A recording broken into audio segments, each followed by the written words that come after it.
Buongiorno, ben ritrovati, la prima edizione dei nostri telegiornali. Anche oggi tante le notizie di cronaca che vi racconteremo, c'è poi lo spazio come sempre nella seconda parte per la politica. Ci stiamo avvicinando ormai a grandi passi verso il voto delle regionali e la politica continua a mettere sul piatto diversi temi e anche diversi contrasti nel centro-destra, e non è la prima volta. Prima però c'è la cronaca. La cronaca ci porta subito a Castelnuovo del Garda, dove questa mattina è stato dato l'addio a Jessica Stapazzollo, la giovane uccisa con 27 coltellate dal compagno, un femminicidio che ha sconvolto l'Italia intera, l'ennesimo femminicidio in Italia e in Veneto soprattutto. Una cerimonia commossa davvero, un giorno di lutto cittadino nel paese del Veronese. Hanno seguito questa mattina i funerali, le nostre Chiara Gaiani e Nicoletta Rizzetto. Buongiorno Chiara.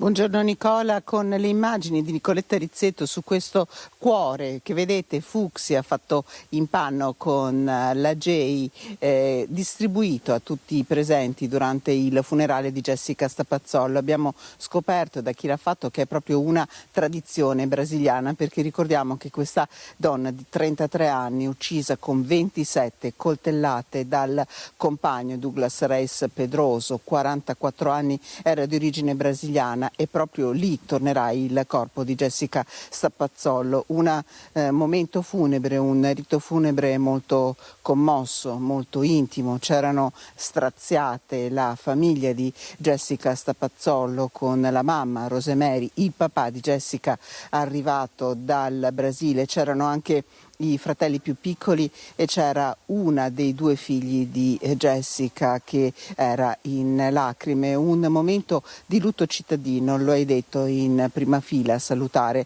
questa cittadina in realtà lei residente a Ponti sul Mincio, Castelnuovo del Garda, i due sindaci di queste realtà che stanno anche collaborando alla raccolta fondi lanciata dalla famiglia di Jessica Stapazzollo proprio per far fronte a tutte le spese in questo momento di grandissimo dolore. Una donna che è stata uccisa dall'uomo che diceva di amarla, dall'uomo che indossava anche un braccialetto elettronico che, pensate, non è ancora stato trovato, che si è accanito su di lei con 27 coltellate. Lei aveva lasciato a casa il dispositivo che era stato consegnato dalle forze dell'ordine, perché purtroppo Douglas Reis Pedroso, ricordiamolo, era stato condannato e la procura stava indagando sulle continue violenze che erano state denunciate da Jessica, ma anche dalla sorella la Isa, contro cui aveva anche commesso violenza. E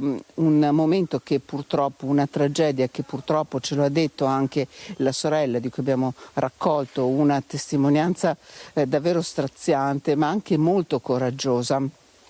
Purtroppo una morte che si aspettavano anche i vicini di casa, che avevano detto a Jessica: ma perché continui a restare con lui? Allora vi racconteremo com'è andata questa giornata difficile anche per me e per Nicoletta Rizzetto, ma vi lasciamo a forse quello che è stato il momento più difficile, ma anche da un punto di vista proprio, ve lo dico insomma con il cuore, da giornalista anche toccante di questa mattina, le parole che ha deciso di rilasciarci con grande forza, con grande coraggio, la sorella di Jessica Stapazzollo. Allora vi lasciamo alle parole di la Isa, questo è l'accento corretto, che con forza rivolge un appello a tutte le donne, un appello che anche penso di sicuro di interpretare quello che penso in questo momento Nicoletta Rizzetto con me. Rilanciamo anche noi due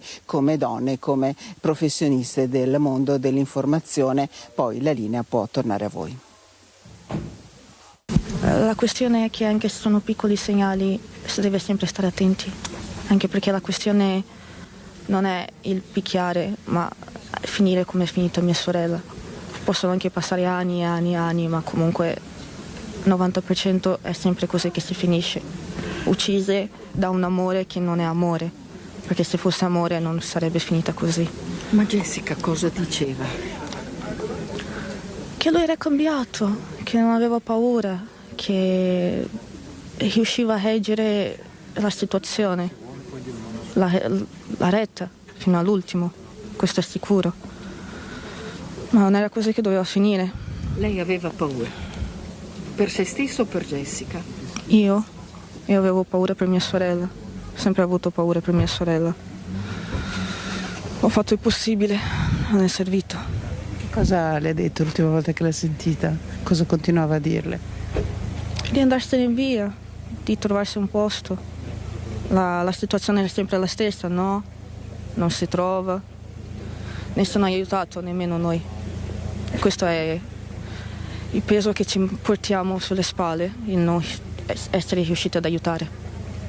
Vuole proprio lanciare un messaggio alle ragazze: questi amori non vanno bene, dovete metterci un punto.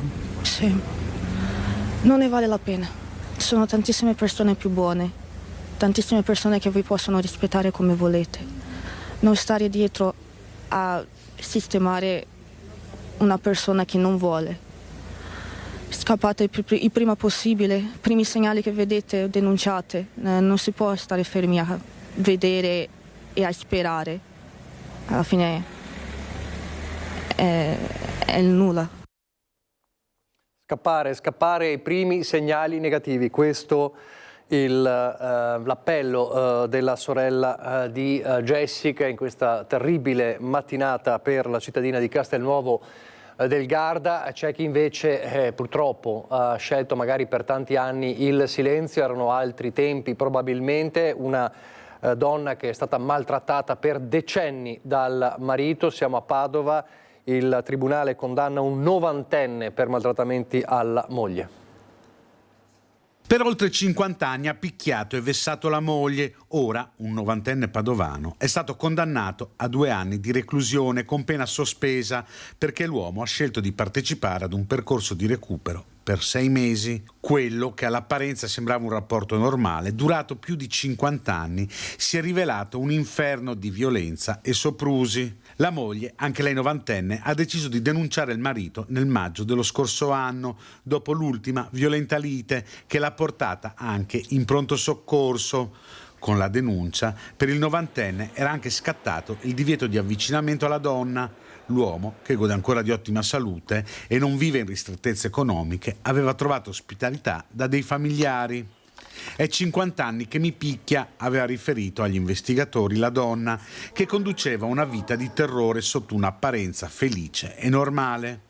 Dopo la denuncia della donna sono stati ascoltati anche i 2 figli, che hanno confermato di essere stati anche loro picchiati da parte del padre da bambini.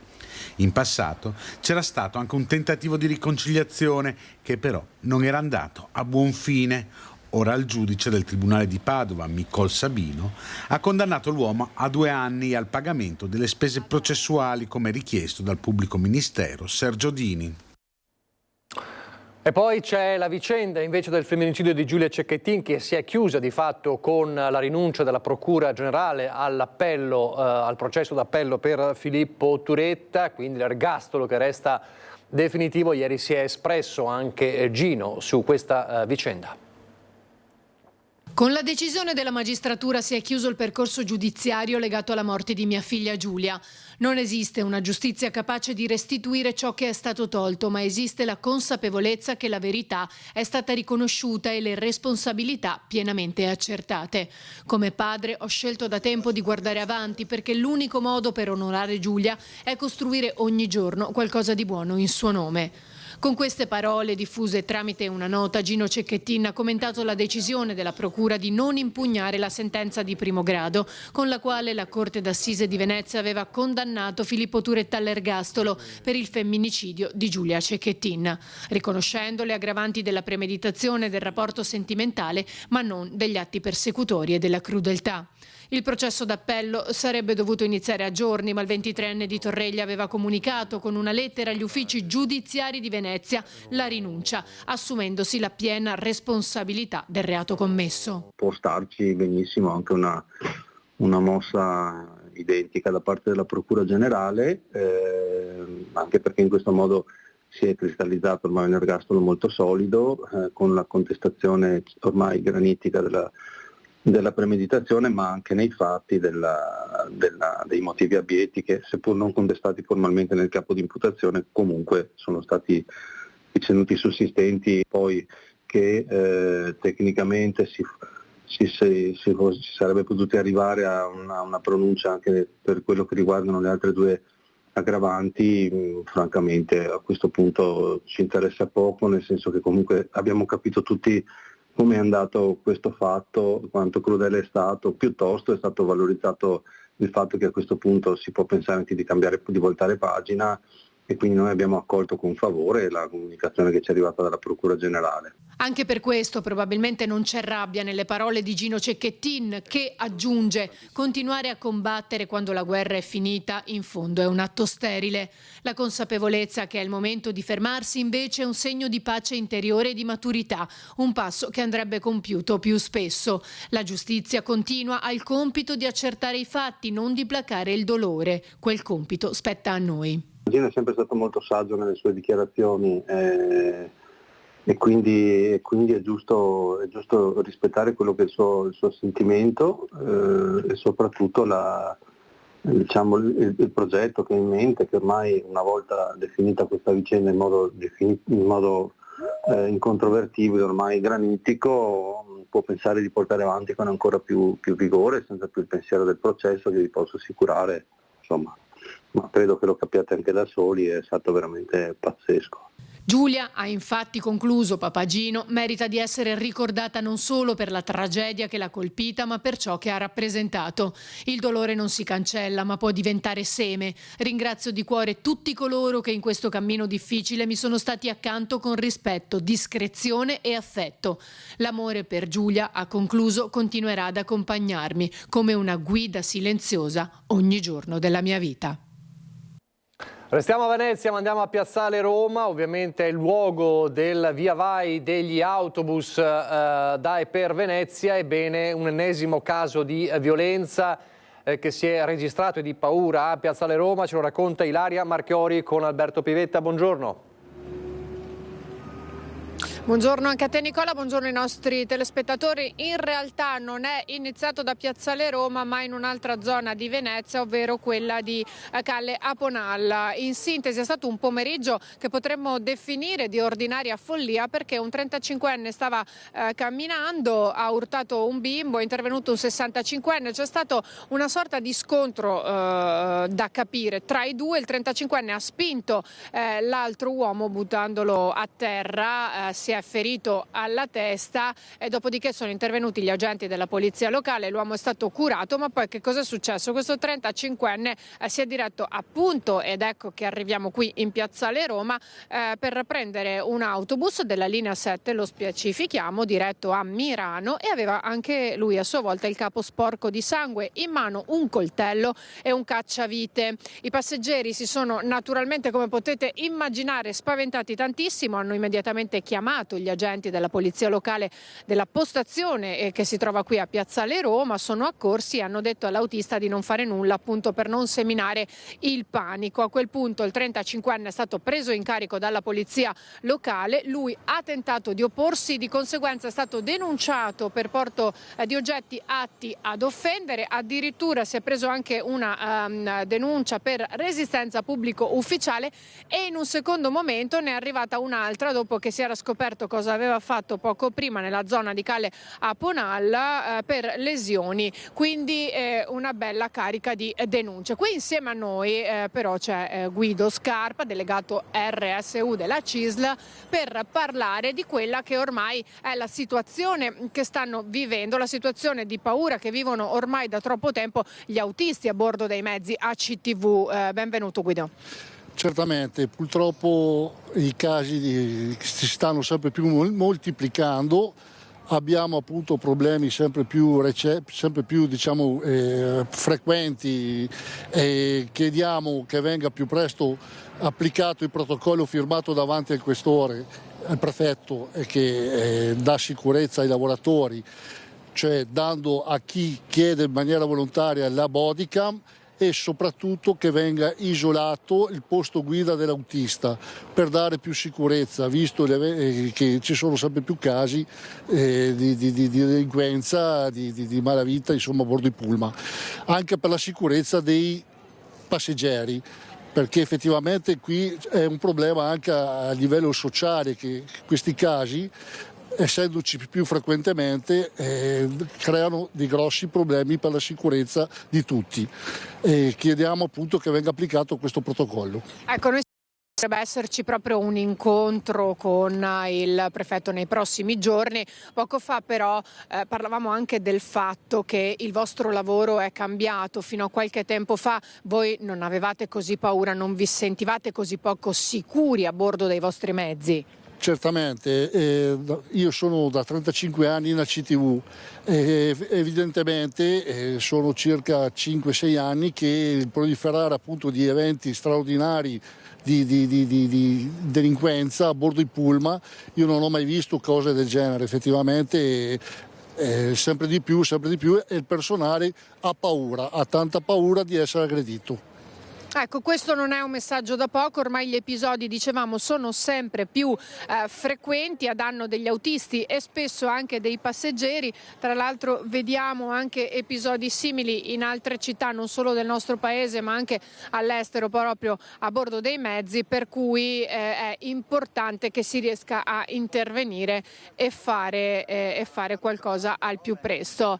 Ecco, io ringrazio il nostro ospite, ringrazio Guido Scarpa, delegato RSU della CISL. Qui da Venezia, da Piazzale Roma è tutto, restituisco la linea allo studio. Grazie Ilaria Marchiori, grazie al tuo ospite, grazie Alberto Pivetta. Ci spostiamo per un'altra notizia di cronaca da Venezia a Pieve di Soligo. Siamo nella Marca trevigiana, un violento incendio che ha reso inagibile una storica macelleria del paese. C'è Cristian Arboiti insieme a Tommaso Migot. Buongiorno Cristian.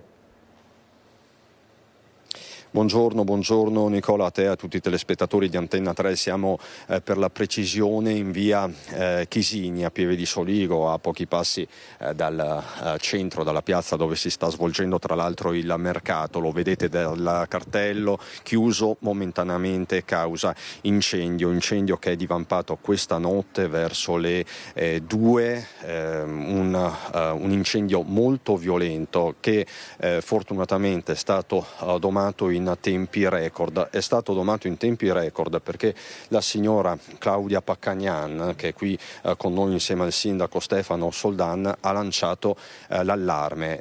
Lei, signora Paccagnan, abita all'ultimo piano della palazzina e il fumo ha raggiunto anche il suo appartamento. Lei stava dormendo. Cos'è successo? Praticamente mi sono alzata, erano le 2:15 e mi sono ritrovata con un odore, poi vado fuori dalla camera e mi ritrovo tutto la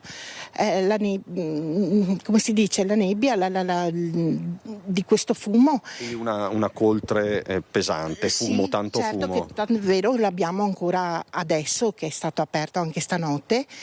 E guardo per le scale, mi accorgo che è impossibile andare anche giù per aprire magari le finestre delle scale, e mio marito torna dentro, guardiamo se per caso c'è Andrea qui, che a volte si ferma fino a tardi per lavorare, e non c'è. Andrea è il titolare della macelleria. Poi, allora, avendo il numero di Andrea, fortunatamente abbiamo deciso di chiamarlo subito, e difatti lui aveva già immaginato, vedendo il nostro numero, che qualcosa non andava, ed è arrivato subito.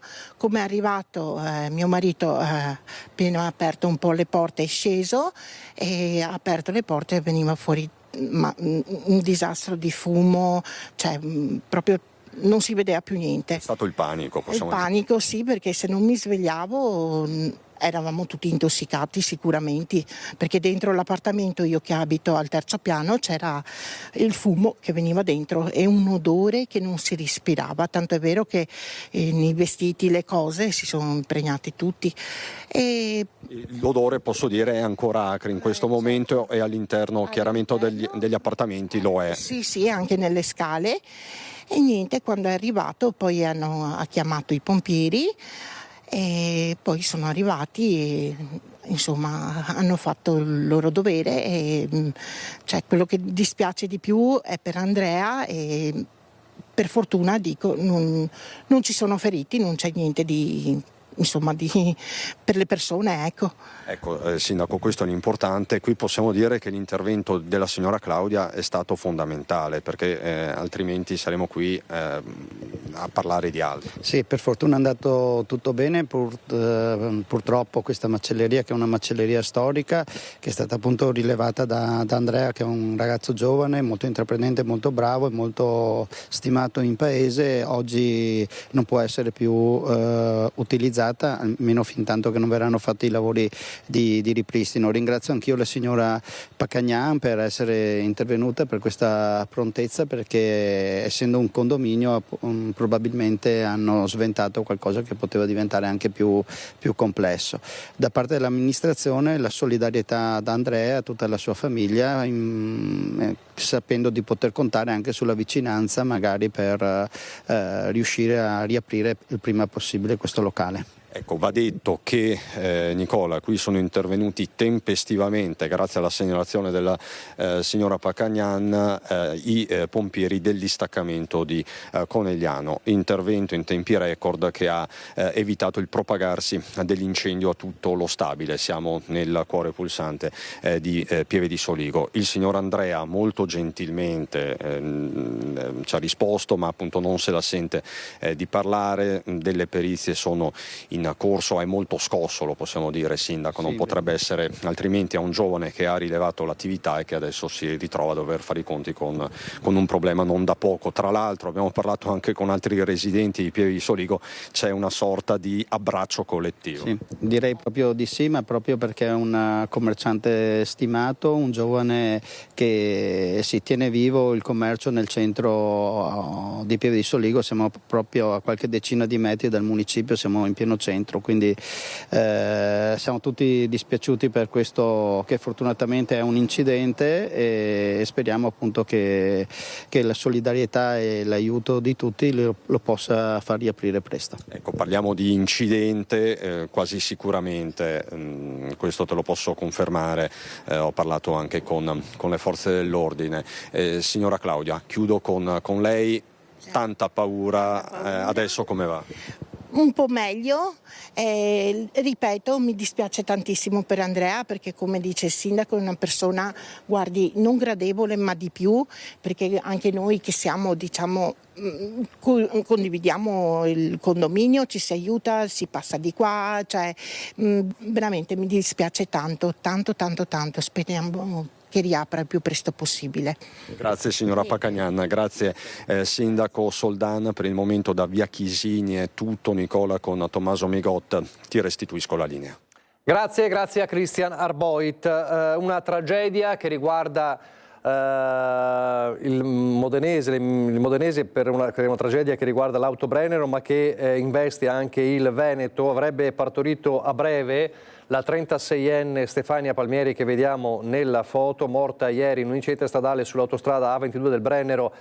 Insieme a lui nello schianto è morto anche il bimbo che aspettava. È successo appunto ieri mattina nel tratto di A22 tra Mantova Nord e Nogarole Rocca. L'auto di Stefania Palmieri si è scontrata con un mezzo pesante che la precedeva. Per lei e il suo bambino non c'è stato nulla da fare. La vittima era modenese, ma lavorava a Dolo per una ditta di abbigliamento di Milano e viveva a Padova. La sua famiglia, professionisti sanitari di Modena, e il suo compagno sono ovviamente sotto shock.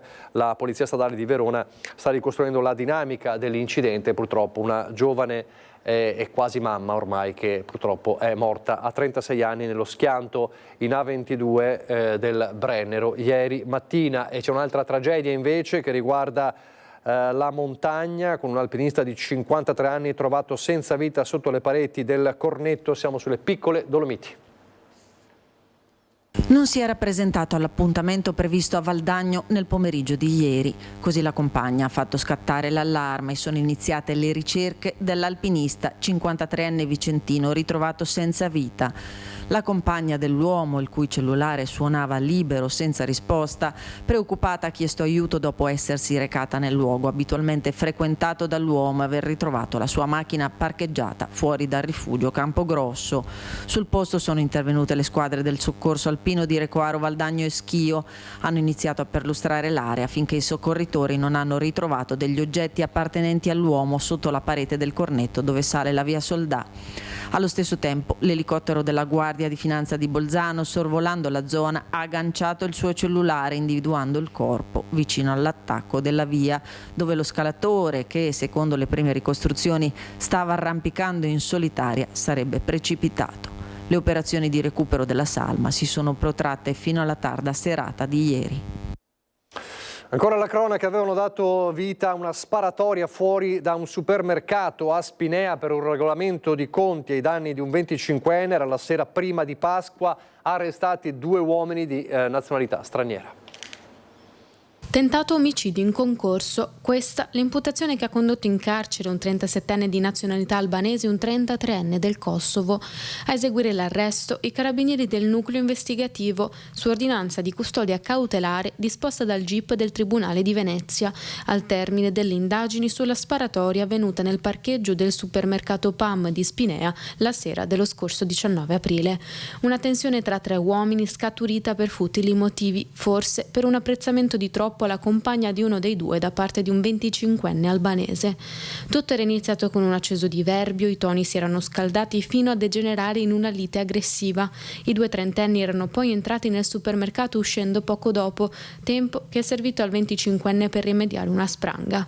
Alla loro uscita, vedendolo, il 37enne ha raggiunto la sua auto presentandosi dalla vittima armato di pistola, dei colpi sentiti nitidamente anche da dentro l'attività commerciale, sparati verso di lui. Uno gli ha colpito un polpaccio.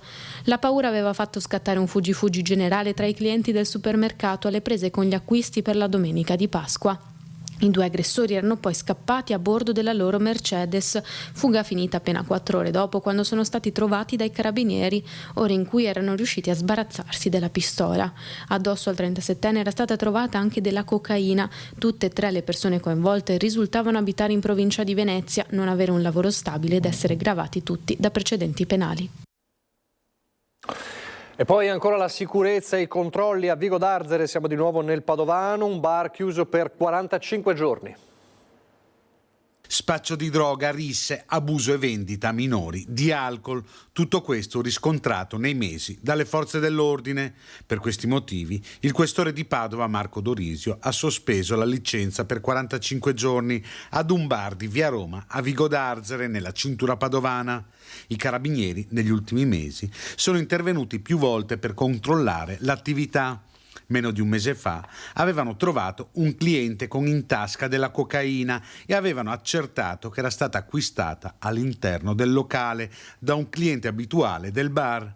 A luglio dello scorso anno, il marito della titolare, una cittadina di origine cinese, durante la lite aveva minacciato un avventore con un coltello. Non solo questo però, perché a settembre la titolare era stata sanzionata mentre serviva da bere alcolici a giovanissimi con meno di 18 anni. La questura ha quindi stabilito che per 45 giorni il bar dovrà restare chiuso. Poi c'è la piaga dei furti, soprattutto in una Marca assediata in questi giorni. Ripartiremo da Preganziol subito dopo la pubblicità.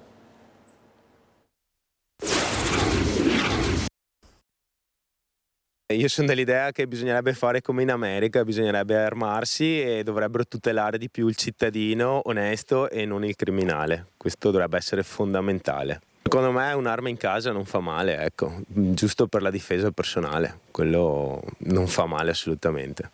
È questa la conclusione in un mix di esasperazione e rabbia di Filippo Cestaro, proprietario di una delle case di via Marmolada Preganziol, finite nel mirino dei ladri in quello che è stato un vero e proprio raid. c'era la mia ragazza, io ero fuori, mi chiama alle 8:11 dicendo che sentiva rumori sul tetto parlare, erano stranieri, ve li ho sentiti dall'accento, e che era terrorizzata perché sentiva che battevano e sono corso subito a casa. In 5 minuti io sono arrivati, loro sono stati circa 3 minuti.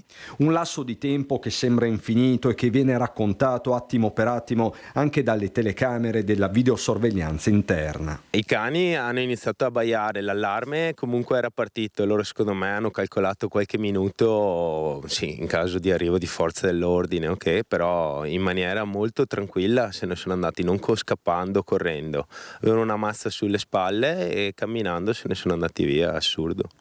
Mazza da carpentiere, per capirsi, quelle grandi. Una mazza da carpentiere addirittura. Sì.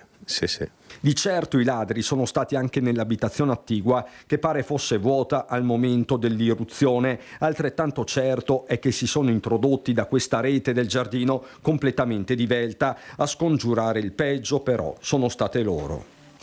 Vicky, e adesso arriva anche la IPA.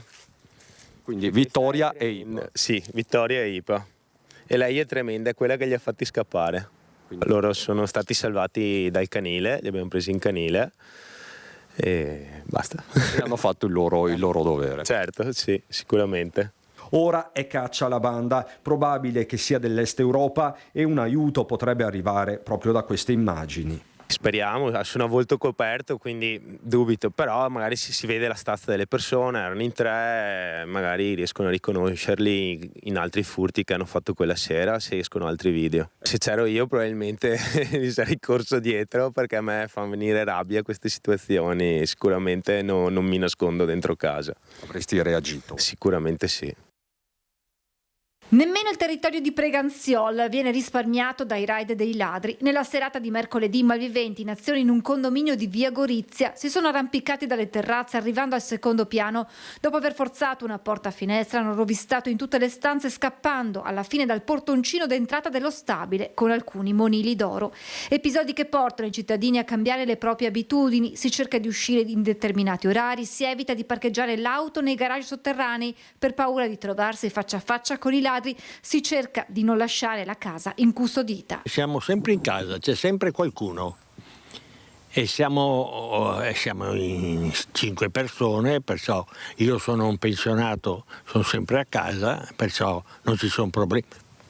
Poi se vengono di notte non si sa. L'amministrazione comunale risponde alle preoccupazioni dei cittadini intensificando i controlli della polizia intercomunale, rendendo strutturale la presenza capillare degli agenti. Con degli orari notturni, quindi con un'uscita settimanale che va a coprire anche l'orario notturno fino all'1 di notte. Un impegno importante. L'auspicio è quello di poter estendere anche agli altri giorni il servizio notturno, ma servirebbero ai comuni maggiori risorse. Auspicheremo davvero tutti che gli enti locali potessero essere messi nelle condizioni di avere risorse dedicate per poter implementare i propri organici, e qui davvero auspichiamo che possa arrivare un intervento dal livello nazionale. Ladri in azione in pieno giorno, furti messi a segno con le persone in casa che si trovano a tu per tu con i malviventi. Tutto questo fa crescere la voglia di armarsi, con conseguenze che potrebbero diventare pericolose.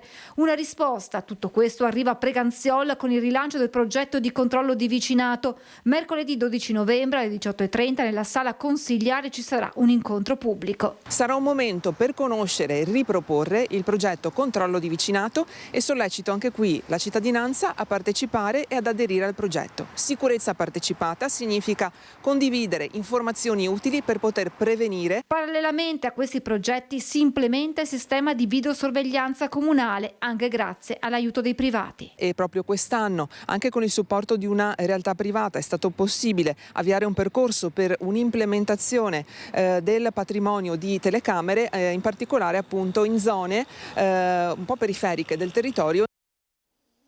A proposito di controllo di vicinato e di cittadinanza attiva nel controllo, proprio il Tam Tam sui social ha impedito alcuni raid nella zona di Vicenza, nella zona di Monteberico. Avevano notato uno strano movimento davanti alle abitazioni, ripreso dalle telecamere. Zona di Monteberico, non nuova ad incursioni dei ladri negli anni scorsi. Così il Tam Tam, attraverso la chat del controllo di vicinato, ha fatto il resto. I vari residenti si sono messi in allerta tra loro e hanno chiamato le forze dell'ordine arrivate sul posto. Intorno alle 6:15 è arrivato un messaggio di un vicino di Via Poliziano, il quale si è accorto che c'era qualcosa che non andava, c'erano dei movimenti strani e quindi è stata allertata subito, sono state allertate le forze dell'ordine, come è giusto che sia. Noi ci siamo monitorati tra di noi, quindi a quel punto abbiamo cercato anche di tornare a casa per disturbare un po' la questione e devo dire che dalle telecamere, quelle delle case, si vede che chiaramente stavano guardando dentro le abitazioni per capire se riuscivano ad entrare al volo e prendere quello che trovavano, perché poi fanno queste incursioni che durano anche 10 minuti, 12 minuti, non necessariamente una cosa lunga, però abbastanza da creare grossi problemi agli abitanti della zona. Si tratta di un gruppo di cittadini nato 2 anni fa a seguito di alcune razzie subite dalle abitazioni della zona. Con il comitato Aiutiamoci a difenderci, creato dal capogruppo in Consiglio Comunale di Fratelli d'Italia Nicolona Clerio, che poi si è tradotto in un gruppo di controllo di vicinato. Questa è la dimostrazione pratica, è un esempio di quanto sia importante la collaborazione tra vicini, tra vicinato, tra residenti, tra cittadini, che è riuscita a sventare l'ennesimo tentato furto in questa zona. In questo periodo ovviamente teniamo sempre le antenne alte, come si suol dire, cerchiamo di coordinarci tra di noi, di farci vedere anche in strada. Infatti a seguito di questo tentato furto siamo comunque accorsi tutti proprio per evitare il fattaccio. Tema della sicurezza che soprattutto nei periodi in prossimità delle festività natalizie si rinnova con richieste puntuali all'amministrazione. Attendiamo ancora dall'amministrazione le nostre proposte che sono state votate all'unanimità dal Consiglio Comunale, come i target system, come la videosorveglianza, a che punto sono, perché ripeto, questa è sempre la zona più in di Vicenza e quindi più battuta da questi malintenzionati. E poi la rapina all'ex primario di Vittorio Veneto Urbani, avvenuta a Conegliano. Abbiamo raccontato in questi giorni anche dell'individuazione, dell'arresto di uno dei banditi, l'altro invece denunciato, arresto convalidato, mentre emergono i frame, le immagini della videosorveglianza con le fasi della brutale aggressione. Un giovane seduto a terra stringe entrambe le braccia intorno al collo di una persona, mentre un altro uomo di spalle con il cappuccio in testa si getta sulla vittima per rapinarla. Un frame, un fotogramma delle telecamere di videosorveglianza che mostrano gli attimi drammatici della rapina a Pierpaolo Urbani, 75 anni, ex primario di psichiatria dell'ospedale di Vittorio Veneto. Sono state proprio queste immagini a permettere ai carabinieri di identificare i presunti responsabili. Era stato lo stesso medico il giorno dopo a raccontare ai nostri microfoni la brutale aggressione avvenuta all'esterno della sua abitazione di Conegliano mentre stava aprendo la cassetta della posta. Mi sono sentito attanagliare il collo proprio stretto così, proprio non riuscivo a respirare e sarà stato un po' di secondi insomma in cui facevo fatica a respirare e quindi mi sono accucciato. Una settimana dopo la rapina, durante un controllo, polizia locale e carabinieri avevano fermato, sempre a Conegliano, i 2 sospettati a bordo di un'auto diversa da quella usata il giorno dell'aggressione a Urbani. Nelle scorse ore, nel carcere di Santa Bona, si è tenuta l'udienza di convalida per Elias Yashu, 26 anni, di origini marocchine. Mi ha riferito che lavora in Spagna, dove ha la famiglia. Mi dice che è incensurato, ma non ha voluto comunicarmi. Quindi abbiamo fatto una dichiarazione, abbiamo dichiarato che il ragazzo intende avvalersi della facoltà di non rispondere. Il giudice ha convalidato l'arresto. Il 26enne risulta formalmente residente in Spagna. Al suo legale ha spiegato di essere da pochi giorni in Italia. Da una settimana, diceva, in vacanza da una settimana. E i prossimi passaggi formali quali saranno, avvocato, avvocatura? Non lo so, io vorrò incontrarlo e capire un attimo se c'è una linea difensiva per concordarla col cliente o con i suoi parenti. Questo dunque la vicenda di Conegliano e poi c'è il caso Baby Gang in Pedemontana dopo la terribile vicenda avvenuta tra Pieve del Grappa e Bassano qualche giorno fa, un altro episodio a Romano. De Zelino. Altri giovani e giovanissimi si sono resi protagonisti di una lite violenta che ha destato scalpore e sconcerto. Lo scenario questa volta è il centro parrocchiale di Romano, adiacente alla chiesa parrocchiale. A raccontare quanto accaduto sono, tramite un messaggio di condanna pubblicato su Facebook, i responsabili dell'associazione Noi con Voi, in accordo col parroco Don Federico Meneghel. Se questo deve essere il raduno dei giovani, allora diciamo no. Mercoledì alle 17:45, davanti alla nostra sede parrocchiale, si sono ritrovati tanti ragazzi mai visti così numerosi in altri momenti. Nel giro di pochi minuti si è scatenata una lite violenta davanti a chi era lì forse solo per assistere, forse sapendo già cosa sarebbe accaduto. Non sappiamo se tutto fosse premeditato, ma quello che abbiamo visto è inaccettabile. Il nostro spazio, aggiungono, è nato per costruire comunità, amicizie vere, rispetto reciproco. Non tolleriamo che venga trasformato in un luogo di violenza, spettacolo e paura. Con l'aiuto della pubblica sicurezza vogliamo che questo non accada mai più. Sul fatto che avrebbe coinvolto un numero consistente di minorenni indagano i carabinieri, che mantengono ancora il più stretto riserbo. Gli uomini dell'Arma stanno vagliando testimonianze oculari e potrebbero anche utilizzare le immagini delle tante telecamere di videosorveglianza presenti nella struttura. Oltre alle identità dei giovanissimi coinvolti, saranno da verificare le motivazioni che hanno portato ad un episodio così grave. Siamo delusi, ma non ci arrendiamo, aggiungono dalla parrocchia. Continueremo a lavorare per costruire, educare, accogliere, ma sempre nella verità. E infine un invito ai ragazzi seri, alle famiglie, a chi ha a cuore la crescita sana dei giovani. Non voltiamo la faccia, non lasciamo che pochi rovinino ciò che è di tutti. Da Romano di Zelino a Castello di Godigo, dove c'è il grido del parroco che da anni attende i fondi per una nuova struttura per i giovani, proprio per combattere il fenomeno delle baby gang. È da 10 anni che cerchiamo di dare risposta ai ragazzi di questo paese, ma anche del territorio. E qui su quest'area abbiamo cercato ormai da 10 anni di realizzare qualche cosa con tutta una serie di progetti che via via sono stati valutati, sostituiti, fino ad arrivare qualche anno fa all'approvazione del progetto definitivo che dovrebbe sorgere su quell'area. Finite tutte le procedure con la sovrintendenza, qui ci troviamo in un'area archeologica. Qui abbiamo fatto scavi per 60.000 euro per non trovare assolutamente niente. Allora anche questo è un onere che, impiegato diversamente a favore dei ragazzi, poteva dare delle risposte ben differenti. Voi avevate una struttura poi, tra l'altro, che però avete dovuto abbattere perché era, diciamo così, abusiva, e siete rimasti senza nulla, perché abbattuta quella non è che immediatamente siete riusciti a costruire altro, quindi è un po' arrabbiato anche per questo. Sì, da questo punto di vista abbiamo attraversato momenti molto faticosi, perché la struttura provvisoria in qualche modo dava risposta all'aggregazione. Un oratorio è una realtà educativa e sociale che è sancita, regolamentata, riconosciuta da una legge dello Stato, la legge 206 del 2003, però non è supportata da adeguato finanziamento. E la cosa che mi indigna più di ogni altra è che se io restauro il campanile posso usufruire di sgravi fiscali per chi fa un'erogazione liberale.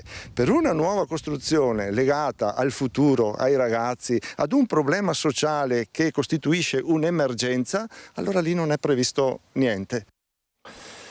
Quello delle baby gang e della criminalità giovanile sarà uno dei temi che affronteremo fra poco con i nostri ospiti che sono due candidati alle regionali del 2025. Ormai mancano davvero poco più di 2 settimane. Ripartiremo però da un altro ennesimo caso nel centrodestra fra pochissimo, dopo la pubblicità.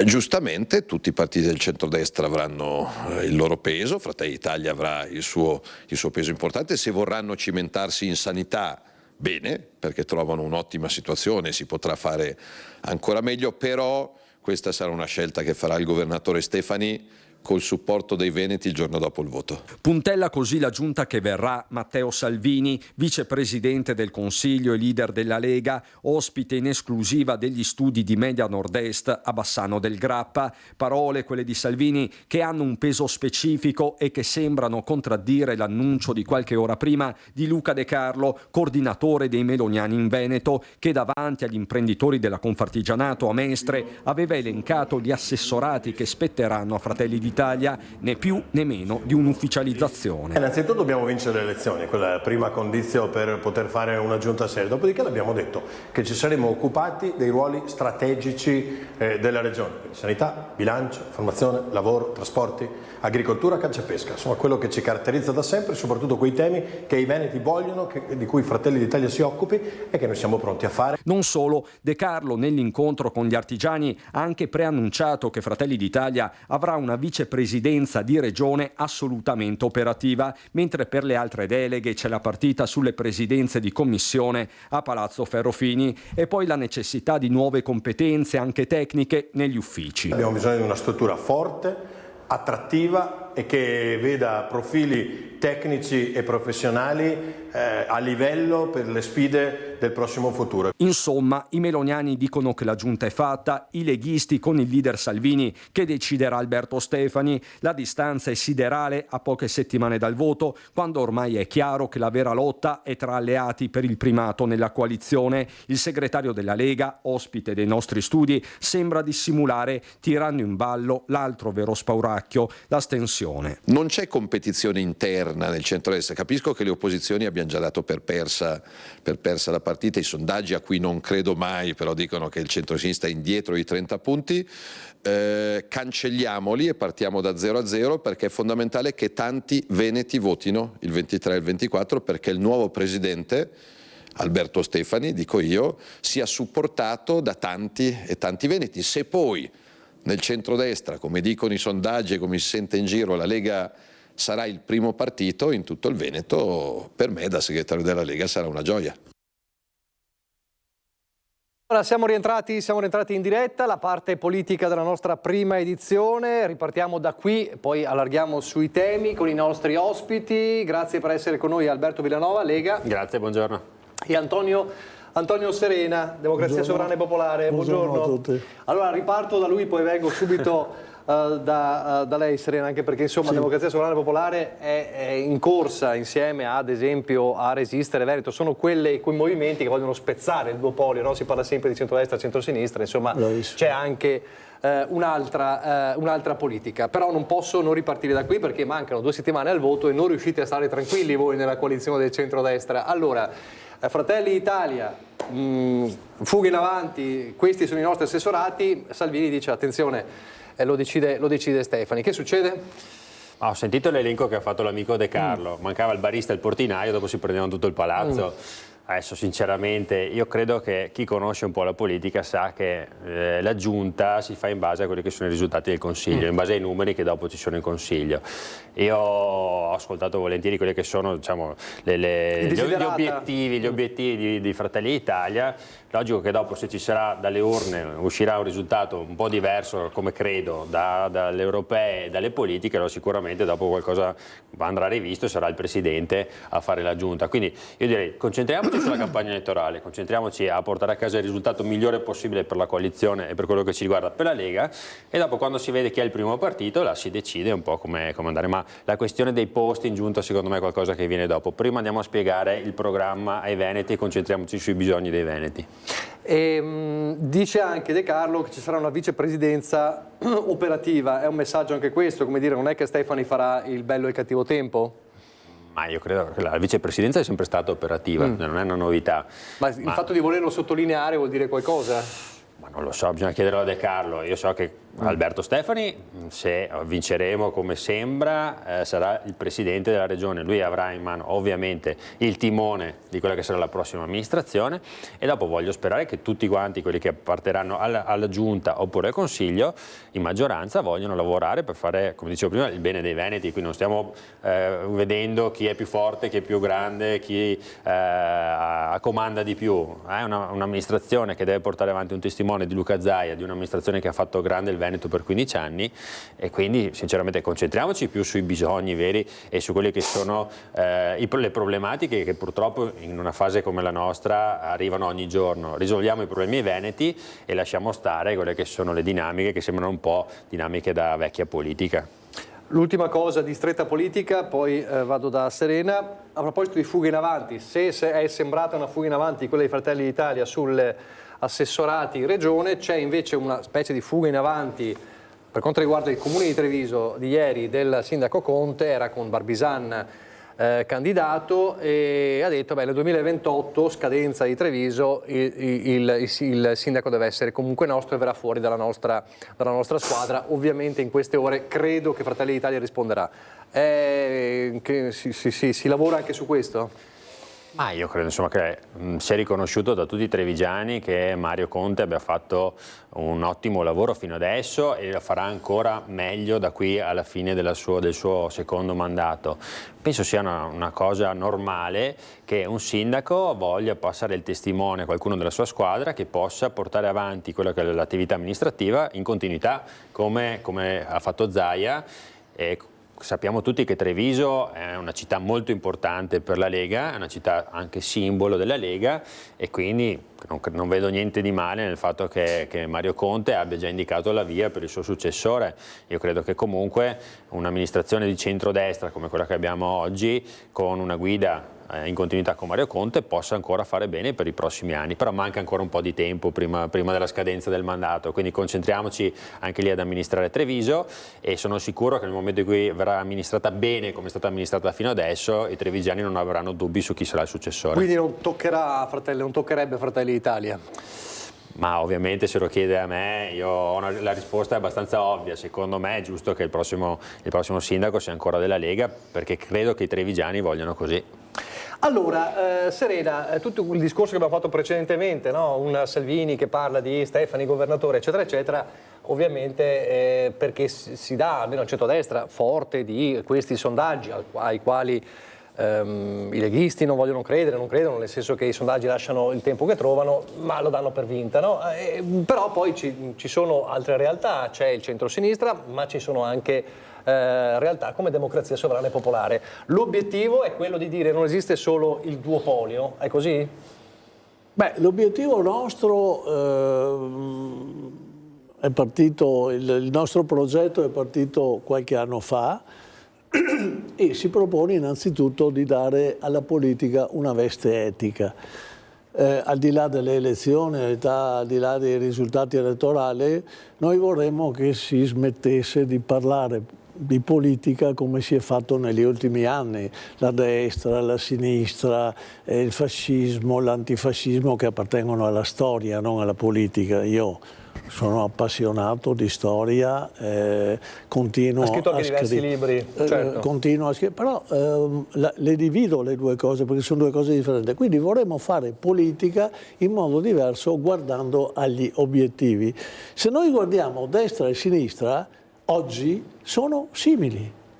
Sono tutti pro-UE, vado in sede nazionale, sono tutti pro-NATO, sono tutti filo-americani, ma non c'è nessuna differenza. Ma allora che politica è? La politica dei soldi, la politica del potere, la politica delle sedie, la politica delle prebende, la politica Cioè noi siamo contro innanzitutto questo modo di far politica e ci siamo trovati d'accordissimo, pur militando in passato, avendo militato io e Rizzo, uno a destra e uno a sinistra, certo. Siamo perfettamente d'accordo sull'impostazione da dare Quindi noi guardiamo oltre queste elezioni amministrative. Io mi auguro che ci sia un responso, siamo nati da poco, per cui dobbiamo anche essere conosciuti, dobbiamo essere stimati. Vedo che c'è molta gente ai nostri incontri, mi auguro che qualche riconoscimento alla nostra onestà politica venga dato, però io penso che il prossimo anno ci saranno già le politiche, da quello che sento,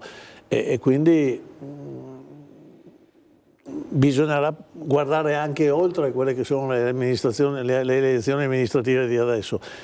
elezioni amministrative di adesso che io sento Salvini che dice tutto bene, il centrodestra tutto d'accordo. No, non è assolutamente vero, c'è una guerra in corso tra la Lega, Fratelli d'Italia e partitini minori e roba del genere. Non c'è assolutamente, c'è una guerra per i posti e soprattutto c'è una disfida interna tra persone che mi si consenta, ma a me pare che la politica vada sempre più in basso. Qui tolte le solite persone note e stimate, ma vedo un contorno disinteressato. Del resto è il risultato. Penso che non si raggiungerà il 50% degli elettori. E questo quindi è uno degli elementi. Allora, prima cosa, Villanova, è una politica che deve cambiare da questo punto di vista, dice Serena, perché destra e sinistra ormai si assomigliano su molte cose. Peraltro in questa campagna elettorale si è fatta anche dell'ironia, no? Tra Stefani e Manildo, si è coniato questo termine Stefanildo, per dire che molti punti sono concordi, e poi l'allarme che ha lanciato comunque Salvini dicendo attenzione, non diamo già per vinta, ma più che altro perché c'è il rischio davvero che molti non vadano a votare. Allora partiamo però dal duopolio, no? Destra-sinistra, andiamo oltre, dice Serena. Ma secondo me, con il massimo rispetto per gli avversari, è giusto che ci sia una distinzione netta tra chi sta nel centrodestra e chi sta a sinistra, perché sono due mondi completamente diversi. Io faccio un esempio sul tema sicurezza, che è un tema alla ribalta purtroppo in questi giorni. Gli approcci sono completamente diversi. Il centrodestra e in particolare la Lega sono anni che lavora anche in Parlamento per risolvere alcuni problemi. Se l'imprenditore di Rovigo che ha sparato l'altra sera a un ladro non è stato indagato, lo si deve a una legge che è stata fatta approvare dalla Lega nel 2019. Se i poliziotti che vengono indagati in questo periodo perché usano l'arma, perché si difendono o perché difendono i cittadini non si devono pagare le spese legali, lo si deve a una legge che è stata approvata dalla Lega, dal centrodestra ma voluta dalla Lega, che si chiama decreto sicurezza. Cioè non è vero che il centrodestra e la sinistra sono la stessa cosa. La sinistra in questi anni si è sempre messa a difendere, a chiedere diritti per ad esempio gli immigrati. Io ricordo il poliziotto di Verona che si è dovuto difendere con la pistola da un maliano che lo stava per accoltellare. La sinistra in quel caso si è schierata dalla parte del maliano. Ricordo che è stata fatta da Ilaria Cucchi, un esponente di Alleanza Verdi e Sinistra, una conferenza in Senato dove si è accusata la polizia di essere razzista o lo Stato di essere razzista perché il poliziotto si era difeso. Non è vero che siamo tutti uguali. Con il massimo rispetto, ripeto, ci sono delle differenze, quindi ci sono grossissime differenze. Sul tema immigrazione vogliamo dire che centrodestra e sinistra sono la stessa cosa? Direi proprio di no.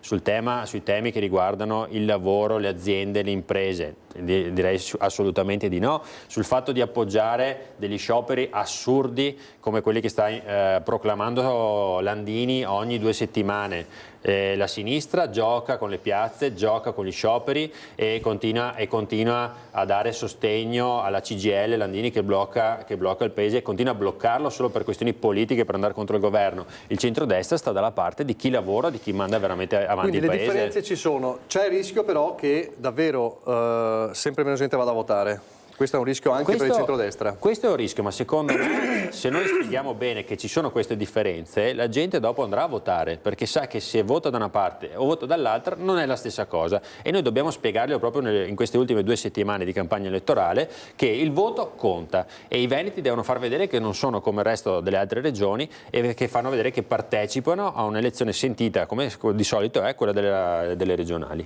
Serena. No, non ci siamo, non condivido, con tutto il rispetto e simpatia che ho per il collega, ma non è vero che ci sono differenze.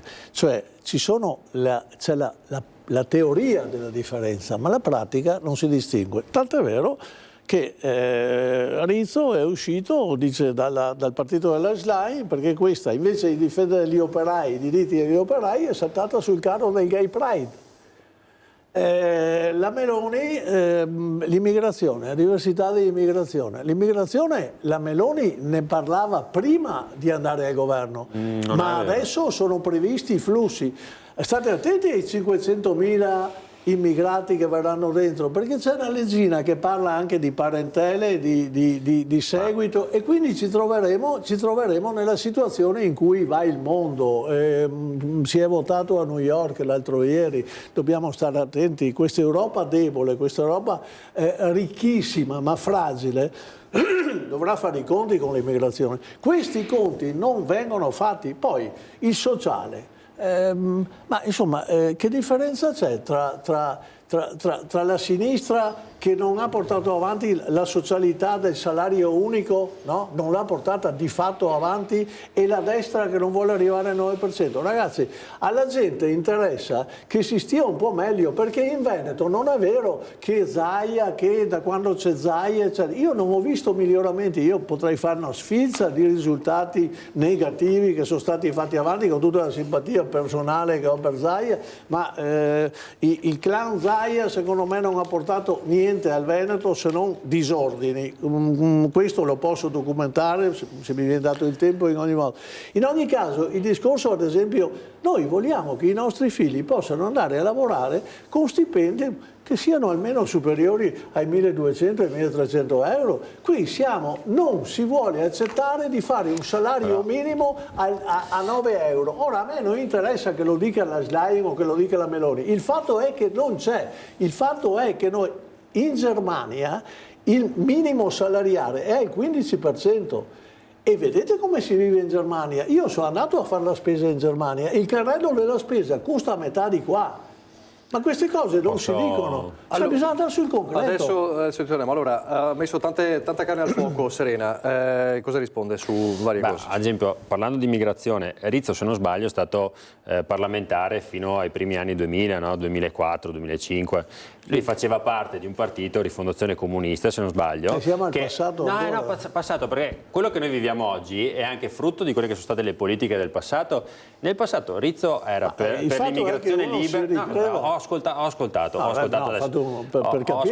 Capirci. Ha fatto parte di un partito che era per il globalismo assoluto, per portare dentro più immigrati possibili, per non mettere nessun limite. Io capisco che adesso hanno usato l'aria che gira e quindi si è buttato a destra. È uscito proprio per questo. Ma dopo aver fatto parte anche, come diceva lei, del partito della Schlein, che mi sembra che sul fatto dell'immigrazione non possa veramente dare lezioni a nessuno. Ma infatti è uscito per questo, ma era il PD. Ma è chiarissimo. Anch'io sono uscito da destra per questi motivi. Se si è fatto parte di chi ha creato il problema, dopo non si può accusare gli altri del problema.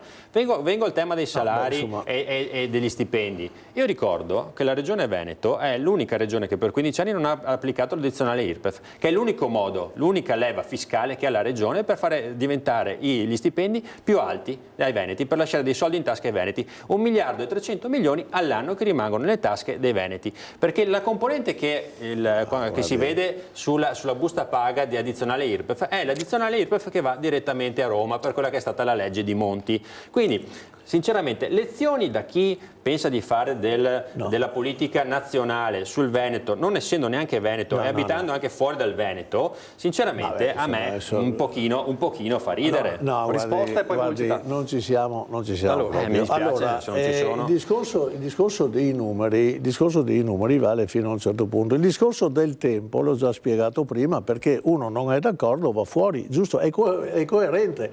Nella Lega, nella quale io ho militato, bisogna essere coerenti, cioè non tradire. Sì, vabbè, ma se tu mi passi dalla secessione all'autonomia differenziata, uno che passa da Rifondazione Comunista e arriva adesso a fare l'uomo di destra, sinceramente adesso Rizzo, perdonatemi, ma non c'è nessuna destra e sinistra, mettetelo in testa.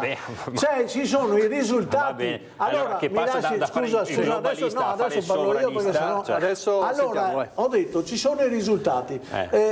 Il Veneto con Zaia è andato benissimo, eccetera. Guardiamo autostrade, ospedali, volevo fermarci sugli ospedali. Cosa avete fatto? Dov'è la novità dell'ospedale? La gente, mi lasci finire per cortesia, la gente al 10% rinuncia a curarsi. È vero, sono dati Istat di ieri, no? La gente non ha i soldi e lei lo sa benissimo. A livello nazionale. Mi lascia finire. A livello nazionale. No, a livello locale A la livello gente non ha nazionale. i soldi. A livello locale nazionale. la gente non ha 200-300 euro da pagare al medico e non va. Allora, cosa avete fatto? Avete liberalizzato. Ma cosa sto dicendo? Ma mi lasci finire o no? Se non ha capito niente, avete liberalizzato, avete aperto i centri privati, no? Dove non c'è nessuna selezione, perché mentre l'ospedale permette al medico di fare il medico, di salire di grado, di diventare primario, di avere una specializzazione e quindi di avere una serietà in quello che dà, di esserci... Nell'ospedale pubblico non viene dato, perché lei sa benissimo che i centri privati raccolgono per lo più medici pensionati che vanno a arrotondare, parliamoci chiaro. Lei sa nel bilancio quant'è la componente pubblica della sanità? Un minuto, finisca, dopo diamo pubblicità e poi la replica. Allora, se mi lascia finire, finiamo subito, dopo lascio parlare lei. Allora vanno negli ospedali privati dove pagano di più e hanno un servizio confuso, io lo chiamo confuso perché non sai dove vai, cioè lì ci sono medici bravi, medici non bravi, non c'è quella selezione che dà l'ospedale pubblico. Quindi voi avete fatto questo trasferimento. E cos'è? Migliorare la sanità? Vabbè, difatti non hanno i soldi per curarsi. È inutile che lei mi porti le cifre. La gente sta male. Oggi nel Veneto la gente sta male. Allora, forse Benetton no, ma la gente, gli altri, la maggior parte delle persone sta male. Lascia il tempo un attimo, pubblicità e poi la replica di Villanova.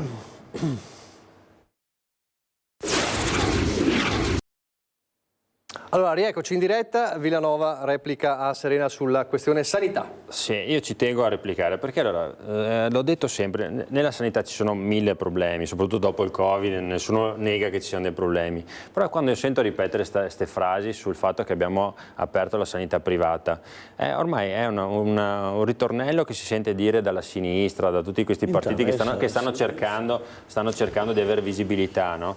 E dopo gli si chiede ma quant'è la percentuale di sanità pubblica nel bilancio della regione e non ti sanno rispondere. 88%, l'88% del bilancio della sanità regionale è pubblico, assolutamente pubblico. Impiegato male allora. Assolutamente pubblico, ma questo lo doveva sapere. Lei se fa questi attacchi alla sanità deve saperlo, non può non sapere queste cose. Male, spendete i soldi male. Quali sono? Cosa avete fatto per gli ospedali? Cosa avete fatto per gli ospedali? Mi ha appena chiesto. È stato aperto un mese fa il nuovo ospedale pediatrico di Padova. In 3 anni e mezzo è stato costruito un ospedale, è stato appena aperto, appena inaugurato. Una rondine non fa prima. Ma che rondine? C'è l'ospedale di Conegliano, che è la nuova ala dell'ospedale di Conegliano, l'ospedale di Oderzo, la cittadella della salute di Treviso, l'ha vista, oppure forse Rizzo, siccome abita a Rovereto, allora non è venuto a fare un giro per gli ospedali, vi dà la carta dove dovete dire che va tutto male, fa tutto schifo. No, io abito a Treviso, allora come fa a dire che non vede gli investimenti sugli ospedali? Ci sono le liste non si nervosisca, non si nervosisca. Non sono nervoso, parlo normalmente. Parliamo delle liste d'attesa. Io ho chiesto una visita, mi hanno fatto aspettare 3 mesi. Parliamo delle liste d'attesa. Sono stati investiti decine di milioni di euro. Ma non mi interessa male. Ma lei non interessa niente, però continua a criticare. Ma perché li investite male, non sapete fare politica, non sapete fare amministrazione. Guardi, possiamo dire una cosa? Il 23 e 24 novembre vedremo se i veneti danno ragione a noi o danno ragione a Rizzo, l'ex comunista, per vedere se vogliono essere guidati dall'ex comunista oppure se vogliono essere guidati dal centrodestra, da Stefani.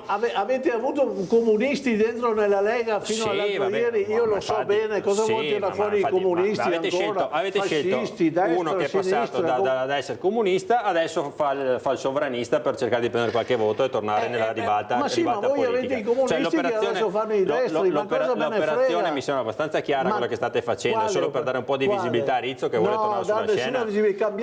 Ma se non sa neanche dov'è il Veneto, Rizzo, venite qua a darci lezioni. Ma chi se ne frega? Ma che cosa c'è?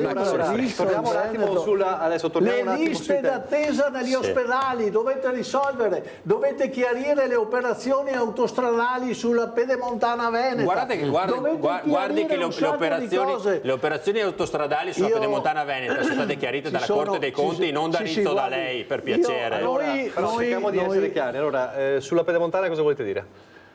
Sulla Pedemontana c'è un progetto che lei certamente conosce di acquisizione di un tratto dell'A4, vado a semplificare perché abbiamo poco tempo, per pagare i debiti di questa Pedemontana. La holding di questa... No. Beh, se lei vuole soffiarsi il naso, se lo soffi, però io lo sapete perché ne avete discusso di questa cosa.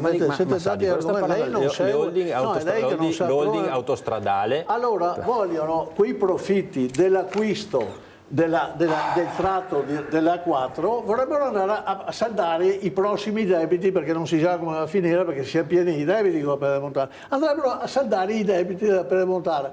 Ma insomma, io non so che gente mettete a amministrare, ma allora direttamente paga, fai un mutuo, fai quello che vuoi, ma paga direttamente i debiti della Pedemontana. Non so cosa occorra comprare la Pedemontana, acquisire un tratto di autostrada per poi con i risultati saldare i debiti della Pedemontana. Sono cose che o uno non sa cosa fa o c'è qualcosa di losco. Bisognava metterla sta guardi, frase. Sì, ma no, le dirò di più. No, infatti, io farò, sì. No, noi faremo, se andiamo. La prima cosa, guardi, ce ne sono molte cose, lei lo sa meglio di me. Se non sbaglio, Zaia era vice di Galan, no?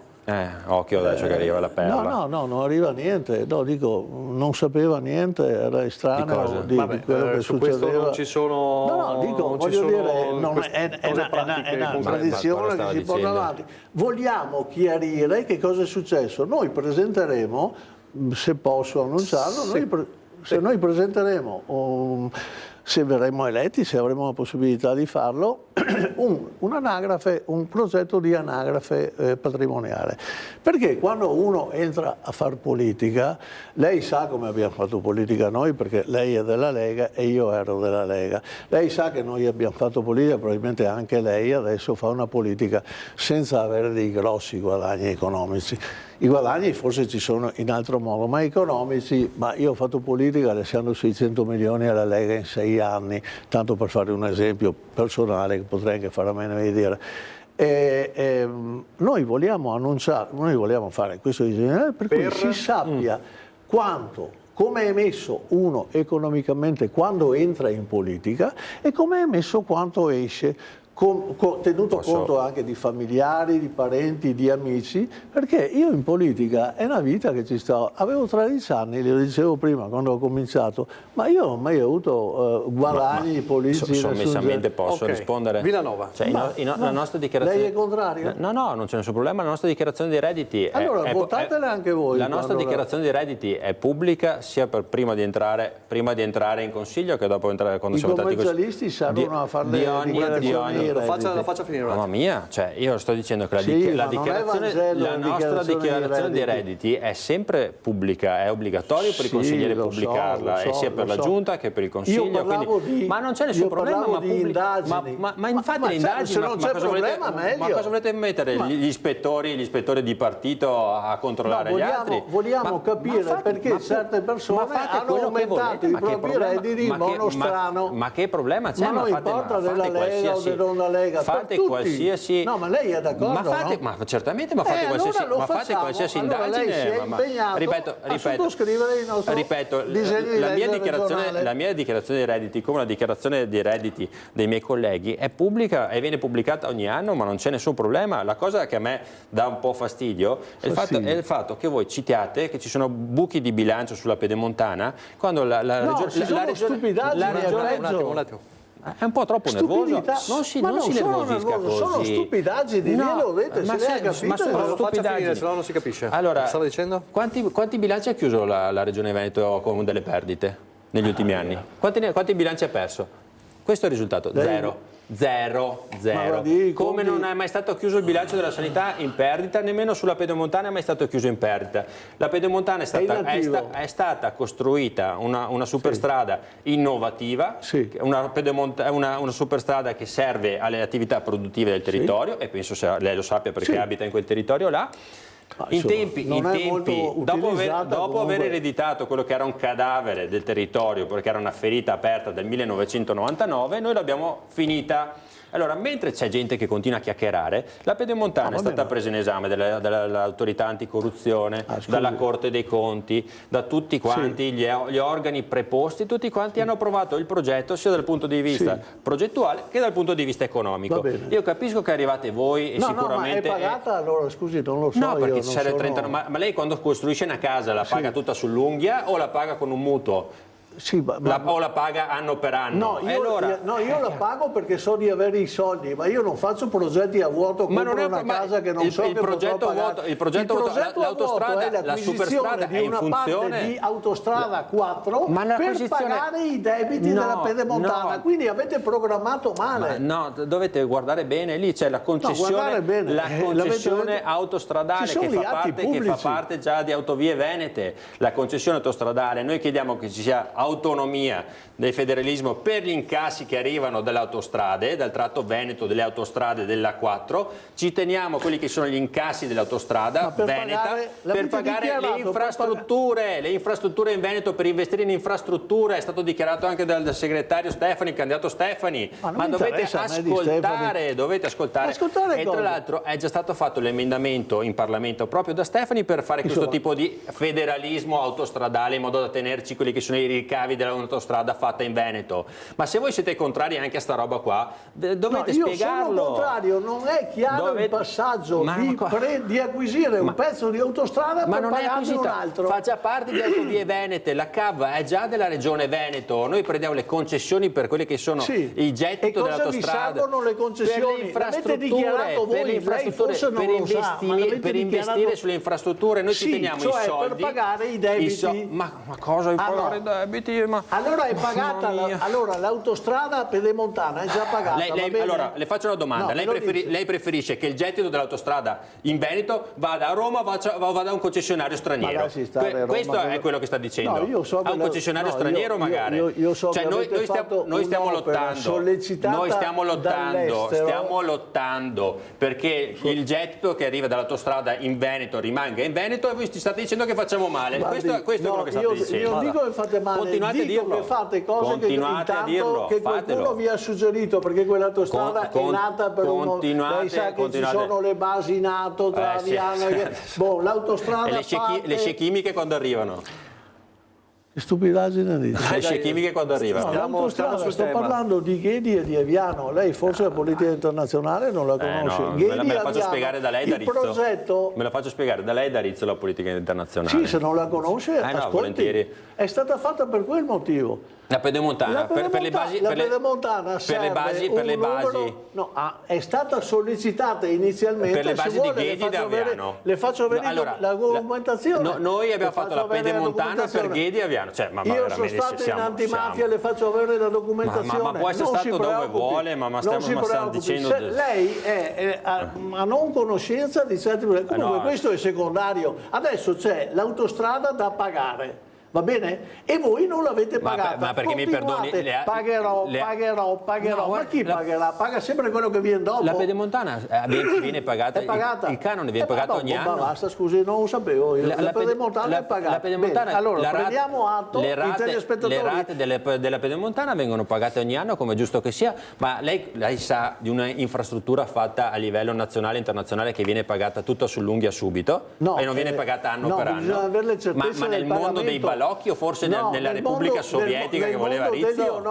Nel mondo degli onesti. Se io devo fare nel mondo degli onesti, se io faccio un mutuo devo sapere di poterlo pagare, altrimenti non lo fa. E infatti è stato pagato, infatti viene nato dallo scarso utilizzo delle entrate minori rispetto a quelle previste. Non è utilizzata, avete fatto un buco sull'acqua, non è utilizzata, non avete nessuna entrata dalla Pedemontana. lontana, zero. Ci sono solo gli americani che vanno da Aviano a Ghedi dentro. Sono gli americani che vanno da Aviano a Ghedi, la usano, vero?